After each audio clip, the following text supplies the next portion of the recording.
what have you seen as the difference in conversion rates between manual versus automatic, and also the difference in how long it takes on average for that meeting to actually occur with sales? So if you do it manually, does that meeting actually occur 2 weeks later on average versus automatically where the meeting occurs 2 days, 3 days later?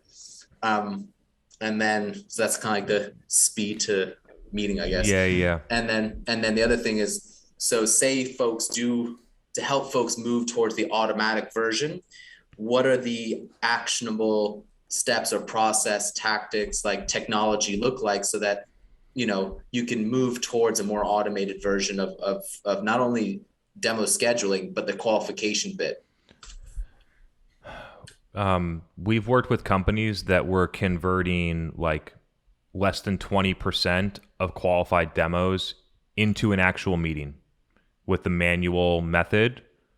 I would say that the average for people is probably somewhere between 30 and 45, but probably less than 50 into a meeting. And with the automated, we've moved companies, like I mentioned that example, from like less than 20 to close to like 60 to 80. And so this is the thing that I mentioned before, like you can literally like more than 2x the pipeline that you deliver by just fixing this part of the process, which is incredibly impactful for companies that are generating a lot of pipeline and have some good volume. And so that's one of it. I don't have data on how quick the speed to lead one is, but I'll talk through a couple of different ones, and then I'll just note on ours, like our conversion rate from submission to meeting that we want to have is like 99% using this method. It also has to do with how we market. But it can be that high where basically everyone that schedules a meeting with your rep sits on that meeting and wants to buy stuff. When we think about the implementation, there's ways to get this done like what we do, which I think is like a lower tech way that can definitely work. Or if you're like a company, what companies will do is they'll put together this big tech roadmap and overcomplicate stuff so that it's 100% automated and never get anything done and never implement it because they're like, oh, this is impossible.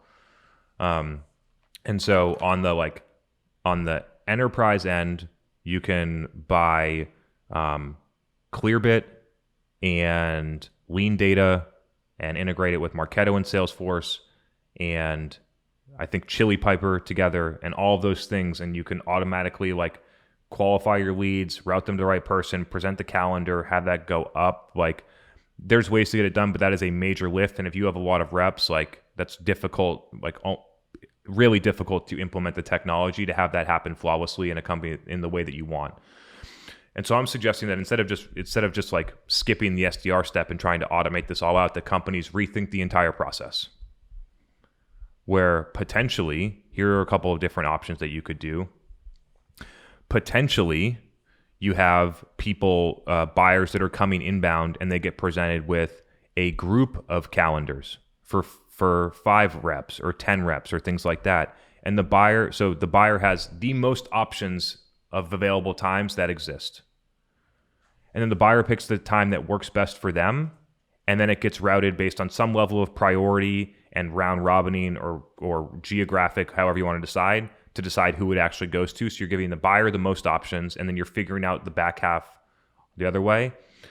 Another option is to have one calendar where it's wide open completely. The buyer picks their own time. And then there's a SDR manager or a sales assistant or whatever you want to call them that actually works through and looks at it, makes sure that it's qualified. If it's unqualified, is going to send them an automated email that disqualifies them and cancels the meeting. If it is qualified, they're going to look and figure out who is the rep, and then they're going to put it on that calendar. If that rep's not available, they're going to find the next best person and they're going to do it. So the buyer gets the meeting when they want, and we work in the back end to give the customer what they want. Like we had a 2,000 person company today that submitted a request, book a strategy call with us at 10 a.m. And we had the call with 3 people from that company at 4:50 today. And so that's where you want to get to as a company. And it was a great call, and they were a great fit, and things are good. Other companies wait 2 weeks to even have that first call, and by then momentum's lost. They've already considered other people. So the crafting a buying process that matches what your customer wants is it's just so impactful and so simple. It's tough to. I feel like I've been on this soapbox for years now. Hey everyone, this is Chris Walker, the CEO of Refine Labs. Thank you so much for taking the time to watch this video. If you enjoyed it, feel free to like, comment, or subscribe to the channel for more videos in the future. We're also live for Demand Gen Live at 7:30 p.m. Eastern every Tuesday night, which will also go on the State of Demand Gen podcast, which is available on Apple and Spotify. Thanks again and see you next time.